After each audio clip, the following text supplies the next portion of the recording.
Platform থাকার দরকার নাই, এটা বিলুপ্ত করে দেন।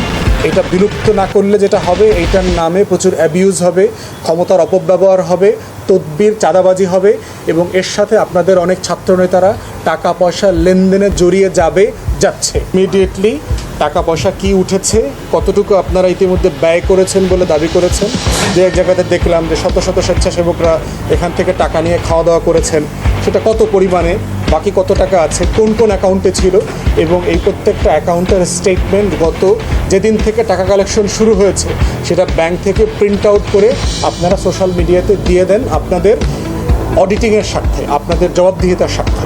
আর এটার মাধ্যমে আপনারা লেসন নেবেন। ভবিষ্যতে ত্রাণের কালেকশন করবার ক্ষেত্রে মাথায় রাখতে হবে কোথাও যেন ত্রাণের অপচয় না হয়। আমরা যে ছবিগুলো দেখেছি এটা যদি সত্য হয়ে থাকে এটা খুবই দুঃখজনক এবং এটার একটা ব্যাখ্যা আপনাদের তরফ থেকে আসা দরকার। ত্রাণ তহবিলের টাকা উঠিয়েছে সেটা নিয়ে কিছু বিতর্ক হচ্ছে। আমি ব্যক্তিগতভাবে মনে করি ছাত্রদের শুরুতেই টাকা পয়সা ত্রাণ সংগ্রহ না করলে ভালো হতো। এরা সবাই আমাদের এই ফ্যাসিবাদ বিরোধী আন্দোলনের সহযোদ্ধা, আমাদের প্রিয় অনুজ, যারা আমরা একসাথে কাঁধে কাঁধ মিলিয়ে লড়াই করেছি, সংগ্রাম করেছি লম্বা সময় ধরে। অতএব আমরা মনে করি যে আমাদের ভালোবাসা আবেগের জায়গা যেমন আছে ছাত্রদের প্রতি এবং এই ছাত্র সমাজের নেতৃত্বের প্রতি আমরা অনভিজ্ঞতার কারণে হয়ে থাকুক অথবা অন্য কোনো কারণ হয়ে থাকুক, যে কোনো ভুল ত্রুটি হয়ে থাকলে আমরা মনে করি যে সেটা আমাদের সংশোধন করিয়ে দেবার একটা দায় আছে, যেভাবে অন্তর্বর্তীকালীন সরকারকে আমরা বলছি। তাই আমি ব্যক্তিগতভাবে মনে করি যে এই ত্রাণের দায়িত্ব, টাকা তোলার দায়িত্ব না নিলে ভালো হতো, কারণ এটা একটা বড় দায়িত্ব। এটার হিসাব নিকাশ রক্ষা করবার একটা দায়িত্ব আছে, তারপরে ত্রাণ সামগ্রী সংগ্রহ করে এটা ডিসপেন্স করা, এটা জায়গা মতো পৌঁছে দেওয়ার একটা বড় দায়িত্ব আছে। যেহেতু এটা একটা অসংগঠিত সংগঠন, এখানে কোনো অর্গানাইজড ফোর্স নাই, সেই ক্ষেত্রে এখানে কিছু ভুল বোঝাবুঝি হচ্ছে। শাহজালাল বিজ্ঞান প্রযুক্তি বিশ্ববিদ্যালয়ে দেখলাম কয়েকজন সমন্বয়ক মিলে সেখানে ভিসি প্রভিসিকে শপথ পড়াচ্ছে। প্রথম কথা হচ্ছে ভিসি প্রভিসি অ্যাপয়েন্ট করে তো রাষ্ট্র, স্টেট করে।